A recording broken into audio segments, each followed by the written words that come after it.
তিনি আমাদেরকে শিক্ষা দিয়েছেন যে এই দুনিয়া আমাদের আসল জায়গা না। আমাদের জীবনের এমন বহু দিক আছে যা প্রমাণ করে যে আমরা দুনিয়ার জীবনকে বেশি প্রাধান্য দিয়ে ফেলেছি, অথচ এই দুনিয়া থেকে আমাদেরকে বেঁচে থাকতে বলা হয়েছে। যেমনটা বলেছি, এই মর্মে একটা হাদিস নিয়ে নেন। আনাবি সাইদ হুদরি আনিন নবী সাল্লাল্লাহু আলাইহি ওয়াসাল্লাম কাল ইন্নাদ দুনিয়া হলওয়াতুন খাদিরাতুন, নিশ্চয়ই এই দুনিয়ার মধ্যে মিষ্টতা এবং চাকচিক্য বহু কিছু আল্লাহ সুবহানাহু ওয়া তাআলা দিয়ে এই দুনিয়াটাকে সাজিয়েছেন এবং সাজিয়ে দিবেন। এই দুনিয়াটাকে আল্লাহ সুবহানাহু ওয়া তাআলা প্রত্যেকের কাছে এমন সুসজ্জিত করে দেওয়া হবে যে যে কোনো ব্যক্তির লোভ লেগে যাবে। এটার এক্সাম্পল হলো, আরেকটা হাদিসে আছে, একজন বৃদ্ধা মহিলার মতো যাকে আল্লাহ সুবহানাহু ওয়া তাআলা একেবারে সাজিয়ে আপনার কাছে পেশ করবেন। রাসূলের সেই হাদিস হয়তো আপনি এতদিন বুঝতে পারতেন না, কিন্তু নেটের জগতে আমরা যে জিনিস এখন দেখতে পাচ্ছি যে রাসূলুল্লাহ সাল্লাল্লাহু আলাইহি ওয়াসাল্লামের সেই হাদিস বোঝাটা কত যে সহজ হয়ে গেছে। রাসূল বলেছিলেন দুনিয়া বৃদ্ধ হয়ে গেছে, বৃদ্ধা মহিলার মতো হয়ে গেছে। এই দুনিয়া এখন সেজেগুজে প্রত্যেক মানুষের কাছে প্রকাশ পেয়ে যাচ্ছে, কিন্তু এর আসল রূপটা মানুষ দেখতেছে না। অথচ এই রূপের নিচে যে কি, মানে দুনিয়া ধরেন ধসে যাচ্ছে নিচের দিক থেকে, আমরা টের পাচ্ছি না। যেটা বিজ্ঞানীরা বলতেছে যে প্লেট সরে যায়, কত কি করে, বা ক্ষয়ের পথে যাচ্ছে। তো রাসূল তো একেবারে আল্লাহ তাকে দেখিয়ে দিয়েছেন দুনিয়ার বৃত্তান্ত যে কবে এই দুনিয়া ধসে যাবে। আমরা যারা নদীর কিনারায় থাকি, মানে যারা থাকে, তারা ওই নদীর ভাঙন দেখে বুঝতে পারে যে ভাঙনটা কোন পর্যন্ত যাবে, কিন্তু পোলাপান তো ওই খবর রাখে না, ওরা তারা মজা পায়। তো রাসূলুল্লাহ সাল্লাল্লাহু আলাইহি ওয়াসাল্লামের একটা হাদিস যে দুনিয়া বৃদ্ধ হয়ে গেছে সেটাকে সুসজ্জিত করে দেওয়া হয়েছে। আশ্চর্যের ব্যাপার হলো যে একজন বৃদ্ধাকে সাজালে কি আসলে এত সুন্দর লাগবে? এতদিন হয়তো এই হাদিস আপনি বুঝতেন না, কিন্তু বাস্তবিক অর্থে মেকআপের মধ্যে এত ক্ষমতা, এত পাওয়ার, সুবহানাল্লাহ। আজকে ওই পার্লারগুলোতে বা নেটের মধ্যে যে ভিডিওগুলো দেখায়, একজন 60 বছরের 70 বছরের বুড়িকে আপনার কাছে 25 বছরের করে দেওয়া সম্ভব, 15 বছরের করে দেওয়া সম্ভব এই মেকআপ দিয়ে। কিন্তু মেকআপ যখন ধুয়ে যায়, সুবহানাল্লাহ, কি মনে করেন আপনি? ঠিক বাস্তবেই রাসূলুল্লাহ সাল্লাল্লাহু আলাইহি ওয়াসাল্লাম বলেছেন এই দুনিয়া ঠিক ওইভাবে মেকআপ করে একবারে গহনা পরিয়ে সেজে যাচ্ছে, কিন্তু তুমি ধোঁকা পড়ে যাচ্ছ। তুমি জানো না এই মেকআপের অন্তরালে কি আছে, জানো না। যারা অনেক সময় রসিকতা করে টিকটক বানায়, যে এখানে এসে ঘষা দেয়, দেখা যায় তার পুরাই মেকআপ, ভিতরে তো কালো। এটা আপনি টিকটক আকারে নিয়েছেন, এটা আপনি দুনিয়ার জন্য যদি নিতেন, যে দুনিয়া আপনার কাছে এত সুসজ্জিত, এত উঁচু উঁচু টাওয়ার, এদের লাইফ স্টাইল, ইউরোপ আমেরিকাতে যাওয়াটা আপনার কাছে স্বপ্নের মনে হয়। এই যে দেখেন তো ক্যালিফোর্নিয়ায়, যে লস অ্যাঞ্জেলসে যে আগুন দেখা দিয়েছে, আল্লাহ সুবহানাহু ওয়া তাআলা এটাকে যদি শুধু একটা অঞ্চলের জন্য না রাখেন, এখন এই আগুন ধেয়ে যদি একদিক থেকে জ্বলা শুরু হয়ে যায়, তখন কিন্তু আমাদের দৌড় দেওয়া ছাড়া, পালানো ছাড়া আর কিছু নাই। আমাদের এই বাড়িঘরগুলো যেগুলোকে আপনি আমি সাজিয়েছি, এগুলোকে এখানে ফেলে রেখে আপনাকে আমাকে যেতে হবে, ফেলে রেখে যেতে হবে। অথচ এটা আপনি হালাল হারাম দেখেন নাই, সবভাবে মিলে আপনার ইমারতটাকে আপনি গড়ে তুলেছেন। এটা মোটেও কাম্য নয়। তো রাসূলুল্লাহ সাল্লাল্লাহু আলাইহি সাল্লাম বলেছেন ইন্নাদ দুনিয়া হুলওয়াতুন খাদিরাতুন ওয়া ইন্নাল্লাহা মুস্তাখলিফাকুম ফিহা ফায়ানজুরু ও আও লিয়ানজুরা কাইফা তা'মালুন। কেন আল্লাহ দুনিয়াটাকে এইভাবে সাজিয়ে দিয়েছেন? আল্লাহ আমাদেরকে এই জমিনের মধ্যে প্রতিনিধি করে ছেড়ে দিয়েছেন, যাতে করে আল্লাহ এটা দেখে নিতে পারেন যে এই জমিনের মধ্যে এই রং তামসা দেখে তুমি কি আচরণ করো। আল্লাহ বলেছেন এটা আমি পরীক্ষা করে ছেড়ে দেব। তার মানে আমরা ভদ্র না অভদ্র, এটাকে পরীক্ষা করার জন্য অনেক সময় খাবারের টেবিল দিয়ে পরীক্ষা করা হয়। যেমন আমরা অনেক সময় কোনো বাচ্চাকে দেখে বলি এটা অভদ্র বাচ্চা। কেন? ও সব জায়গায় হাত দেয়, সব জায়গায় কি করে হাত দেয়, যেগুলো যেগুলো অন্যের হক, বড় বড় জিনিস, ওগুলোর মধ্যে হাত দেয়। এটা হচ্ছে বেয়াদব বাচ্চাদের কাজ। কিন্তু আদব বাচ্চা যাদেরকে শিক্ষা দেওয়া হয়েছে ও ভদ্র মতো বসে থাকবে, ওকে দিলেও খাবে, ও আগে বাড়াই হাত বাড়াবে না, কারণ এটা ওর না। রাসূলুল্লাহ সাল্লাল্লাহু আলাইহি ওয়াসাল্লামের সামনে বাচ্চাদেরকে নিয়ে খেতে বসতেন একই প্লেটে। আনাস রাদিয়াল্লাহু তাআলা আনহু তিনি বলেন আমার হাত এদিক সেদিক ঘুরপাক খেত। রাসূল বললেন একদিন আমাকে, ইয়া গোলাম সাম্মিল্লাহ কুল মিম্মা ইয়ালিক ওয়া কুল বিয়ামিনিক। কি মনে করেন সেই বাচ্চা জীবনের জন্য শুধরে যায় যে তুমি বিসমিল্লাহ বলে খাও, তোমার সামনের দিক থেকে খাও এবং তোমার ডান হাত দিয়ে খাও। তাহলে এই যে তোমার সামনের দিক থেকে খাও, মানে এটা হচ্ছে তোমার হক, তোমার অধিকার। যদিও বড় টুকরাটা বিপরীত দিকে রয়েছে, যদিও তোমার পছন্দনীয় কালারটা আরেকজনের সামনে, আপনি হাত বাড়িয়ে সেখান থেকে নিয়েন না। আমি বাচ্চাদেরকে দিয়ে উদাহরণ এই জন্য দিলাম, এটা ওরা করে, কিন্তু আপনাকে বললে আপনি লজ্জা পেয়ে যাবেন এই জন্য আমি বাচ্চাদেরকে উদাহরণ দিলাম যাতে আপনার আমার গায়ে না যায়। এই স্বভাবটা কিন্তু আমরা অনেকের মাঝে দেখি। আপনি বড় হয়েছেন, আপনি আকলওয়ালা লোক, কিন্তু আপনার মাঝে এখনো সেই বাচ্চাওয়ালা স্বভাব রয়ে গেছে। আমি আপনাকে মূর্খ, অজ্ঞ বা লোভী বললাম না, বাচ্চাই বললাম। তাহলে এই চরিত্র থেকে উঠে আসতে হবে। আপনার সামনে যেটা পড়বে আপনি সেটা নেন। এটা শুধু খাদ্যের ক্ষেত্রে না, এই দুনিয়া পাওয়ার ক্ষেত্রেও। আপনি কেন ওইদিকে তাকান যে দুনিয়া এই কোটিপতি হয়ে যাচ্ছে? আপনি ওর দিকে কেন তাকাবেন? আপনি শুধু আপনার দিকে তাকান যে আপনি কতটা পেলেন। কে কতটা পেলো ওটা আপনি দেখবেন না। যদি আপনি দেখেন আপনার বাপ, চাচা, অমুক তুমুক, অমুকের 2 ছেলে ইউরোপে থাকে, যে তুই কিছুই করতে পারলি না, না আপনার ছেলেকে এটা বলার অধিকার নাই, বা এটা আপনার বলা উচিত না। ওকে বলবেন যে তুই তোর যোগ্যতা অনুযায়ী থাকার চেষ্টা করবি, তুই তোর হালাল ভাবে যেতটুকু ইনকাম করার অতটুকু করবি। কে কি করে ফেললো সেটা তোর দেখার দরকার নাই। একজন আদর্শ বাবা হিসাবে এটা বলতে হবে যে তুমি তোমার হালালের উপরে থাকবা, যেখানে থাকো না কেন। যেমন লোকমান আলাইহিস সালাম তার ছেলেকে বলেছিল, ইয়া বুনাইয়া ইন্নাকা ইন তাকু মিসকালা হাববাতিন মিন খারদালিন ফাতাকুন ফি সাখরা আও ফিস সামাওয়াতি আও ফিল আরদ ইয়াতি বিহাল্লাহ ইন্নাল্লাহা লাতীফুন খাবির। হে আমার সন্তান, তুমি যেখানেই থাকো না কেন, পৃথিবীর যে কোনো প্রান্তে তুমি যদি ছোট্ট একটা পাপ করো, ছোট্ট একটা হারাম কিছু করো, কাল কিয়ামতের মাঠে কিন্তু আল্লাহ তোমার সামনে সেটা তুলে নিয়ে আসবে। একজন বাবা এরকম হতে হবে। এই জন্য লোভ দেখাবেন না বাচ্চাদেরকে, আপনার সন্তানদেরকে, যে অমুকের ছেলে পেলেগুলো সব ইউরোপ আমেরিকা গিয়ে সেটেল, তুইও কিছু কর না। আপনি বলবেন মুসলিম থাকার চেষ্টা করো, আপনি বলবেন হালালের উপরে থাকার চেষ্টা করো, কারণ এই দুনিয়া আমাদেরকে ছাড়তে হবে। আজকে দেখেন যারা আমেরিকাটাকে স্বপ্ন মনে করে, সেই স্বপ্নকে আল্লাহ জ্বালিয়ে দিচ্ছেন আপনার চোখের সামনে। যেই গাড়ি, যেই দামি বাড়িগুলো দেখে আপনি ক্রাশ খেয়ে যান, আল্লাহ বলেছেন বান্দা এগুলো খুব ক্ষণিকের বিষয়, তুমি দিকে তাকাও না। রাসূলুল্লাহ সাল্লাল্লাহু আলাইহি সাল্লাম আমাদেরকে বলেছেন, লা তানজুরু ইলা মান হুয়া ফাওকাকুম ওয়ানজুরু ইলা মান হুয়া আসফালা মিনকুম। তোমরা খবরদার তোমার উপরের ব্যক্তির দিকে তাকাবে না, তুমি সব সময় তোমার নিচের ব্যক্তির দিকে তাকাবে, যাতে করে তুমি আল্লাহর শুকরিয়া আদায় করতে পারো। যদি তুমি এমনটা না করো, তাহলে তুমি যত নিয়ামত পেয়ে আছো এর কোনো শুকরিয়া তোমার জীবনে তুমি আদায় করতে পারবে না, কারণ তোমার কাছে সবসময় ঘাটতি মনে হবে। কিন্তু তুমি যদি অন্যের দিকে না তাকাও, তোমার নিচের দিকে তাকাও, তাহলে দেখতে পাবে ওকে আল্লাহ সুবহানাহু ওয়া তাআলা তেমন কিছুই দেয় নাই যেটা তোমাকে দিয়েছে। তা আমাদেরকে সেই দিকে যেতে হবে। রাসূলুল্লাহ সাল্লাল্লাহু আলাইহি সাল্লাম বলেছেন যে ফায়ানজুরু কাইফা তা'মালুন, আল্লাহ তোমাদেরকে দুনিয়া দিয়েছেন যাতে করে পরীক্ষা করে নিতে পারে যে তুমি এই জমিন পেয়ে, এই সম্পদ পেয়ে কি করো, দেখার জন্য। এটা বলার পরে রাসূল বলেছেন ফাত্তাকুদ দুনিয়া, তোমরা দুনিয়া থেকে বাঁচো। ফাত্তাকুদ দুনিয়া, তোমরা দুনিয়ার এই চাকচিক্য জীবন থেকে বাঁচো। এবং সাথে আরেকটা উপদেশ দিয়েছেন, ওয়াত্তাকুন নিসা, এবং তোমরা মহিলাদের ফিতনা থেকে বাঁচো। ওয়াত্তাকুন নিসা, মহিলাদের প্রতি থেকে আকর্ষণ, এটাকে কমাইতে হবে। অবশ্যই পুরুষদের জন্য আকর্ষণীয় করেই মহিলাকে পেশ করা হয়েছে পৃথিবীতে, কিন্তু রাসূল বলেছেন ফাত্তাকুন নিসা, তোমরা মহিলাদের এই আচরণ থেকে বাঁচো। দুনিয়া তোমার কাছে সেজে পেশ হবে, মহিলারও তোমার কাছে সেজে পেশ হবে, কিন্তু তোমাকে বাঁচতে হবে। যেটা হারাম সেটা হারাম, যেটা হালাল সেই মহিলা আপনি গ্রহণ করেন, যতটা প্রয়োজন ততটা গ্রহণ করেন, কিন্তু হারাম অবস্থায় না। এটা বাঁচতে হবে। আল্লাহ আমাকে এবং আপনাদেরকে বোঝার এবং মেনে চলার তৌফিক দান করুন, আমিন। এই হাদিসটা ইমাম মুসলিম কোট করেছেন, তার 49 বা 50 নম্বর অধ্যায় কিতাবুর রিকাকে পেয়ে যাবেন, হাদিস 6841 রয়েছে। এইভাবে অনেক কথা আসবে, যদি সময় খুব দ্রুত পাস হয়ে চলে গেল। আলী রাদিয়াল্লাহু তাআলা তিনি আমাদেরকে উপদেশ দিয়ে বলতেন, ইরতাহালাতিদ দুনিয়া মুদবিরান ওয়ারতাহালাতিল আখিরা মুকবিলান ওয়া লিকুল্লি ওয়াহিদুন মিনহুমা বানুন ফাকুলু আবনাইল আখিরা ওয়ালা তাকুনু আবনাইদ দুনিয়া ফাইন্নাল ইয়াওমা আমালুন ওয়ালা হিসাবা ওয়া গাদান হিসাবুন ওয়ালা আমালুন। এটা ইমাম বুখারী রাহিমাহুল্লাহ তিনি তার কিতাবুর রিকাকে 81 নম্বর অধ্যায় এনেছেন, 6417 নম্বরে। আলী রাদিয়াল্লাহু তাআলা তিনি বলতেন, দুনিয়া তোমাকে রেখে পেছন দিকে সরে যাচ্ছে, আর কবর পরকাল তোমার সামনের দিক থেকে ধেয়ে আসছে। আর প্রত্যেক জায়গারই সন্তান হয়। দুনিয়ারও কিছু মানুষ আছে দুনিয়ার জন্য বেঁচে আছে, আর কিছু মানুষ আছে পরকালের সন্তান হওয়ার জন্য পরিশ্রম করে যাচ্ছে। ফাকুনু আবনাইল আখিরা, তুমি পরকালের সন্তান হয়ে যাও, তুমি দুনিয়ার সন্তান হয়ে বেঁচে থাকার চেষ্টা করো না, কারণ দুনিয়া তো তোমাকে রেখে চলে যাচ্ছে।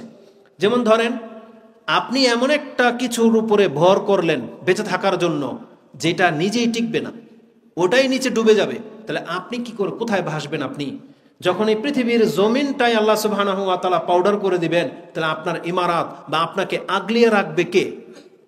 যে আপনাকে ধরে রাখবে, জড়িয়ে ধরে রাখবে, সেই তো নাই, সে চাদরটাই নাই, আপনি কি দিয়ে গা ঢাকবেন? এই জন্য আলী রাদিয়াল্লাহু তাআলা তিনি বলতেন, কোন আবনা ইল আখেরা, তুমি পরকালের বান্দা হয়ে যাও, কারণ পরকালের বান্দারাই হচ্ছে স্থায়ী।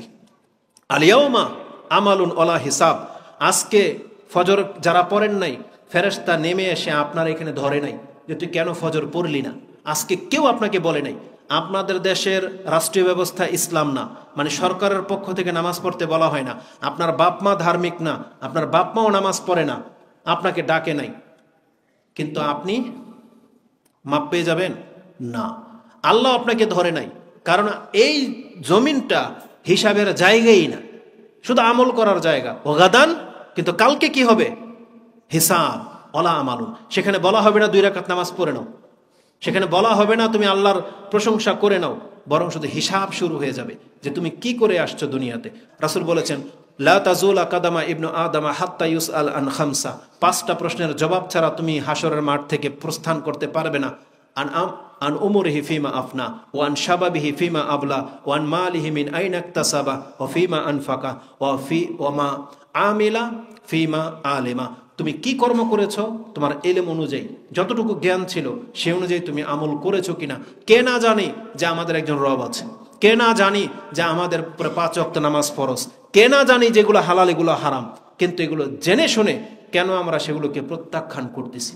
কেন আমরা আল্লাহ সুবহানাহু ওয়া তাআলার উপদেশের খেলাফ চলতেছি? কি হবে আমাদের রেজাল্ট? এই জন্য প্রত্যেক ভাইকে মুসলিম হিসেবে শুধু এতটুকু কথা স্মরণ করতে হবে যে আমি যদি এই অবস্থায় মরে যাই তাহলে আমার আগামীকালটা কি হবে। আমাদের সবার কাছে তার উত্তর রেডি থাকা দরকার, সবার কাছে উত্তর রেডি থাকা দরকার। তাহলে আপনি বুঝতে পারবেন যে আমার পরকালটা কেমন হবে। আর না হলে কিন্তু আমরা সবাই এভাবে উদাসীনের সাথে যেভাবে পথ চলতেছি আমাদেরকে কিন্তু নিয়ে এ দুনিয়া ডুবে যাবে। নেক্সট দ্বিতীয় খুতবায় আমি আপনাকে বলবো, দুনিয়া থেকে বাঁচার জন্য, পরকালমুখী হওয়ার জন্য কিছু উপকরণ লাগবে, কিছু নুক্তা বলে দেব, যদিও খুতবার টাইম পাস হয়ে চলে গেছে। আকুলু লিকাউলি হাযা আস্তাগফিরুল্লাহ লি ওয়া লাকুম ওয়া লিসাইরিল মুসলিমিন ফাস্তাগফিরু ইন্নাহু হুয়াল গফুরুর রহিম। আলহামদুলিল্লাহ ওয়াসসালাতু ওয়াসসালামু আলা রাসূলিল্লাহ, আম্মা বাদ। দুনিয়ার জীবনের যেই বক্তব্যগুলো আছে, সুবহানাল্লাহ, আমি বুঝতে পারিনি যে সময়টা এত লেগে যাবে, নাহলে আরও 2 ঘন্টায় বক্তব্য শেষ হবে না। শুধু এতটা কথা বলে দিই, দুনিয়াকে ইগনোর করা বা দুনিয়া থেকে মুখ ফিরানো মানে দুনিয়াটাকে উপেক্ষা করা না, ওই দুনিয়াটাই ইগনোর করা না, মানে আপনি দুনিয়া ছেড়ে দিয়ে বেঁচে থাকবেন ওই রকম না। যেমন ভণ্ডারা তাদের কিতাবাদের মধ্যে যেগুলো লিখে, এক ভণ্ডা তার কিতাবে লিখেছে এ নাকি বাংলাদেশের হক্কানি আলেম, এ নাকি সবচেয়ে বড় পীর, বা এদের দল নাকি শক্তিশালী। এদের কিতাবের মধ্যে কি জঘন্য কথা বা কি বাজে আকিদা এদের। এরা নিজেদেরকে কি যেন বলে, কি তরিকা যেন, চিস্তিয়া সাবিরি, চিস্তিয়া সাবিরের তরিকার লোক তারা। এই চিস্তিয়া সাবিরি শব্দটা কোত্থেকে আসছে? সাবিরি এটা হচ্ছে আলাউদ্দিন সাবের নামের একজন পীর, এদের দাদা পীরের দাদা পীর আলাউদ্দিন সাবের। এই আলাউদ্দিনের ঘটনা তাদের কিতাবে লিখছে। আলাউদ্দিনের মা শামস তাবরিজি সম্ভবত তার ভাগিনা হবে, ওই আলাউদ্দিনকে নিয়ে গেছে তার মামা ভাইয়ের কাছে, বলছে যে আমার ছেলেটাকে আপনার কাছে রেখে গেলাম, আপনি আল্লাহর ওলি, ওকে বানাই দিবেন বা আপনার সাথে থাকলেও অনেক কিছু শিখবে। ওই মামা ভাগিনাকে দায়িত্ব দিয়েছেন, নিজের ভাগিনা যেহেতু, খাদ্য ভাণ্ডারের দায়িত্ব দিয়ে দিয়েছেন যে তুই খাদ্য ভাণ্ডারের দায়িত্বে থাকবি। 1 বছর পর মা এসেছে ছেলের সাথে দেখা করার জন্য, এসে দেখে ছেলের শরীরে কোনো গোস্ত নাই, শুধু চামড়ার হাড্ডি বাকি আছে। তো বলছে আলাউদ্দিন তোর এই অবস্থা কেন? তোর মামার কাছে তোকে রেখে গেলাম, তোর এই অবস্থা কেন? তখন মামার কাছে গেছে, বলছে ভাই তোমার কাছে আমার ছেলেকে রেখে গেলাম, ওর এই অবস্থা কেন? তো মামা জিজ্ঞেস করে, কিরে আলাউদ্দিন, তোকে আমি খাদ্য ভাণ্ডারের রাজত্ব দায়িত্ব দিয়ে গেলাম, তোর এই অবস্থা কেন? তো বলতেছে মামা আপনি তো আমার শুধু দায়িত্বই দিয়েছেন, খাইতে তো বলেন নাই, বুঝেন? তো বলতেছে তাহলে এই 1 বছর কিভাবে বেঁচে আছিস? তো বলছে আল্লাহর জিকির খেয়ে। কি মনে করেন? বলতেছে কি আল্লাহর জিকির খেয়ে নাকি বেঁচে আছে। আস্তাগফিরুল্লাহ। তো এরা হলো এত বুজুর্গ, বুঝেন, মানে মামা খেতে বলে নাই দেখা সে খাদ্যই গ্রহণ করে নাই। চিন্তা করা যায়? তাহলে ওই কথাগুলা শুনে এরা মুরিদ হয়ে যায়। আস্তাগফিরুল্লাহ তাওবা ইলাইহি। খাদ্য ছাড়া কোনো ব্যক্তি বাঁচতে পারবে? খাদ্য পানি ছাড়া। আর আল্লাহ সুবহানাহু ওয়া তাআলা এটা বলেছেন যে তুমি আমার বন্দেগী করো, খাদ্য পানি সব ছেড়ে দাও, বলেন না এটা? রাসূল বলেছেন লা রুহবানিয়াতা ফিল ইসলাম, ইসলামে বৈরাগ্যতার কোনো স্থানই নাই। অবশ্যই আপনি খাবেন, কি খাবেন? হালাল। আল্লাহ বলেছেন কুলু মিন তাইয়্যিবাত, তুমি হালাল খাও, যেটা আপনি সূরা বাকারাতে পেয়ে যাবেন, ইয়া আইয়ুহাল্লাযীনা আমানু কুলু মিন তাইয়্যিবাতি, তুমি হালাল থেকে খাও। আল্লাহ তো নিষেধ করেন আপনাকে খেতে, খান কিন্তু হালাল খান। আমাদের বক্তব্যের ধরনই এটা। দুনিয়া থেকে বাঁচা মানে আপনি খাদ্য পানীয় ছেড়ে দেওয়া না, আপনি হালালটা খান। এটা হচ্ছে আমাদের বক্তব্যের মূল বিষয়। কিন্তু কিছু মানুষ আছে যে কোরআনের একটা আয়াত জানে, তো আল্লাহ তাকে দুনিয়া চাইতে শিখিয়েছে, বলছে কোথায় আছে আয়াত? সূরা বাকারাতে আল্লাহ বলেছে না যে অমিনান নাসি মান ইয়াকুলু রাব্বানা আতিনা ফিদ দুনিয়া হাসানা। আমি তো পরের আয়াতটা বলে দিলাম। তো আল্লাহ বলেছেন, দোয়া শিখিয়েছে না যে রাব্বানা আতিনা ফিদ দুনিয়া হাসানা ওয়া ফিল আখিরাতি হাসানা ওয়া কিনা আযাবান নার। তো এই আয়াত আল্লাহ আগে দুনিয়া চাওয়া শিখিয়েছে, এটা তাদের দলিল, এটা আমাদের সবার দলিল। কিন্তু না, আমরা ব্যাখ্যাটা করি ভুল। আপনার উদ্দেশ্যই খারাপ। আপনি যে আয়াত পেশ করেছেন এটাতে আল্লাহ দুনিয়া চাওয়া শিখায় নাই, বরং তার আগের আয়াতের মধ্যে দুনিয়া চাওয়ার কথা আছে। আল্লাহ বলেছেন অমিনান নাসি মান ইয়াকুলু রাব্বানা আতিনা ফিদ দুনিয়া ওমা লাহু ফিল আখিরাতি মিন খালাক। আল্লাহ বলেছেন যারা শুধু দুনিয়া চায়, আমি আল্লাহ কিয়ামতে নিয়ামতের কোনো কিছু ওকে দেব না। ওমা লাহু ফিল আখিরাতি মিন খালাক, আল্লাহর নিয়ামতের কোনো কিছু ওকে দেওয়া হবে না যে ব্যক্তি শুধু দুনিয়ার জন্য বেঁচে আছে। বরং আল্লাহ দুনিয়াতে অতটুকু চাইতে বলেছেন যতটুকু পেলে আপনি বেঁচে থাকতে পারবেন। রাসূল সাল্লাল্লাহু আলাইহি ওয়াসাল্লাম দোয়া করতেন, আল্লাহুম্মা আতি আলু মুহাম্মাদিন কুতান কুত ইন লা ইয়ামুত। এটার ব্যাখ্যা করা হয়েছে, মানে হে আল্লাহ, আপনি মুহাম্মদ এবং মুহাম্মাদের পরিবারকে না খাওয়াইয়া মাইরেন না, এতটুকুর মালিক রাইখেন যে কুতান, আমাদের ঘরে যেন কুত পর্যন্ত থাকে। কুত এটা আরবি শব্দ, যেটার মিকদাদ হলো যা থাকলে মানুষ মরে না, অতটুকু খেয়ে বেঁচে থাকতে পারে। তা রাসূল ওই জীবনটা চেয়ে নিয়েছেন, কিন্তু আমাদেরকে দেখেন আল্লাহ কত কি দিয়েছে, কিন্তু এখন পর্যন্ত আমাদের পেট ভরে না। এই জন্য কি করতে হবে জানেন? প্রথমে আপনি আল্লাহর কাছে দোয়া করবেন, যেমনটা রাসূলুল্লাহ সাল্লাল্লাহু আলাইহি ওয়াসাল্লাম সকাল বিকাল করতেন। তিনি বলতেন, আল্লাহুম্মা আতি নাফসি তাকওয়াহা ওয়া যাক্কিহা আনতা খায়রু মান যাক্কাহা আনতা ওয়ালিয়ুহা ওয়া মাওলাহা। আল্লাহুম্মা ইন্নী আউযু বিকা মিন নাফসিন লা তাশবা ওয়া মিন কলবিন লা ইয়াখশা ওয়া মিন দাওয়াতিন লা ইউস্তাজাবু লাহা। আল্লাহ, আমি তোমার কাছে এমন অন্তর থেকে আশ্রয় চাচ্ছি যে অন্তর তোমাকে ভয় পায় না, এমন কুপ্রবৃত্তি থেকে তোমার কাছে আশ্রয় চাচ্ছি যেটা কোনোদিন ভরে না, আরো চায় আরো চায়। এমন অন্তর থেকে আল্লাহ আমি তোমার কাছে আশ্রয় চাচ্ছি, এবং এমন দোয়া থেকে তোমার কাছে আশ্রয় চাচ্ছি যে দোয়া কবুল হয় না। এমন দোয়া করেই কি লাভ? এজন্য এমন দোয়া তুমি আমাকে দাও যে দোয়া কবুল হবে। এভাবে আপনাকে দোয়া করতে হবে যাতে করে অন্তরটা শুধরে যায়। অন্তর শুধরে গেলে ইনশাল্লাহ সব শুধরে যাবে। এই জন্য পরকালমুখী হতে গেলে আমাদেরকে এই সাবাবগুলো লাগবে, বললাম দোয়া। দ্বিতীয়ত হচ্ছে দুনিয়া এবং পরকালের হাকিকত জানতে হবে। রাসূল কি বলেছেন? প্রত্যেকটা ব্যক্তিকে হাদিস স্মরণ রাখা উচিত। রাসূল বলেছেন, কেউ যদি দুনিয়া পেতে চাও, ধরে নাও আল্লাহ তোমাকে যদি দুনিয়া দিয়ে দেয়, তোমার ভয় করা উচিত। যদি আল্লাহ তোমাকে পরকাল না দেয়, তাহলে কি হবে রেজাল্ট? তুমি দুনিয়াতে শুধু এক ফোঁটা পানির জন্য তুমি তোমার পরকালটাকে হারাইলা। এটা উদাহরণ দিতে গিয়ে রাসূল বলেছেন, ওয়াল্লাহি মা মাসালুদ দুনিয়া ফিল আখিরাহ, পরকালের তুলনায় দুনিয়ার নিয়ামত এতটুকু। মা ইয়াজআলু আহাদুকুম ফি ইসবাহু হাযিহি ফিল ইয়াম্মি ফালিয়ানজুর বিমা তারজিয়া। তুমি তোমার এই আঙ্গুলটা অথবা এই আঙ্গুলটা তুমি সমুদ্রের পানিতে ডুবিয়ে দাও। বলছে সমুদ্রের পানিতে ডুবিয়ে দাও, নদী না, সমুদ্রে যেতে হবে আপনাকে। ডুবিয়ে দিয়ে বের করে নিয়ে আসো, যতটুকু পানি তোমার আঙ্গুলে উঠে আসবে। তুমি এই ফোঁটাটা আল্লাহর কাছে চাচ্ছ, অথচ আল্লাহ তোমাকে তোমার যেটা মনের খায়েশ, যে জগৎটা তুমি চাচ্ছ, ওই জগৎ পুরা করতে গেলে সমুদ্রের মতন পানি লাগবে। আর আল্লাহ তোমার জন্য সমুদ্রের মতন পানির জীবনটাই পরকালে রেখে দিয়েছে। কিন্তু আমরা মুসলিমরা এই একটা ফোঁটা পানির জন্য জীবনের সমস্ত মেহনতকে লাগিয়ে দিচ্ছি, আর যেটা আল্লাহ আমাদের জন্য প্রস্তুত করে রেখেছেন সেটাকে আমরা প্রাধান্য দিচ্ছি না। এই জন্য সর্বোপরি মনে রাখবেন, আমার জীবন যেমন খুশি তেমন কাটুক, আমার পরিচয় যেন আমি মুসলিম হই। এটা আপনাকে ফোকাস রাখতে হবে, যে আমার পরিচয়ে যেন মরার সময় মানুষ যেন আমাকে মুসলিম বলে, আল্লাহর খাতায় যেন আমার নামটা মুসলিমের মধ্যে থাকে। আপনার দুনিয়া ধ্বংস হয়ে যাক, আপনার কোনো ক্ষতি হবে না। যেই ব্যক্তি মুসলিম হয়ে আল্লাহর সাথে সাক্ষাৎ করতে পারবেন, আল্লাহ তো বলেই দিয়েছেন জান্নাত আমি মুসলিমদের জন্য প্রস্তুত করেছি, এখানে মুসলিম ছাড়া অন্য কোনো ব্যক্তি ঢুকতে পারবে না। এই জন্য আমাদেরকে পরকালমুখী হতে হবে।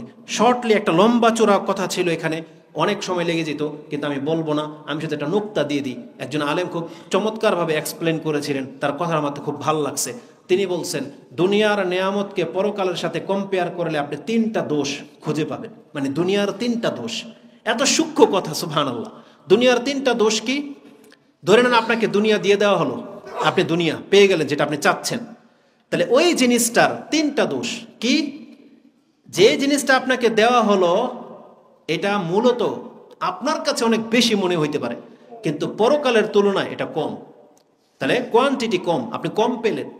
দ্বিতীয়ত কি, আপনি যেটা পেলেন এটা কোয়ালিটি নষ্ট হয়ে যায়, পরকালের কোয়ালিটি নষ্ট হবে না। ধরেন আপনাকে আল্লাহ বয়স দিয়ে দিল, যে আল্লাহ তুমি আমাকে বয়স দাও, 100 বছর চেয়ে নিলেন, 1000 বছর চেয়ে নিলেন, ধরে নেন আল্লাহ দিল আপনাকে 1000 বছর, কিন্তু এই 1000 বছরের যে কোয়ালিটি এটা কি সবসময় একরকম থাকবে?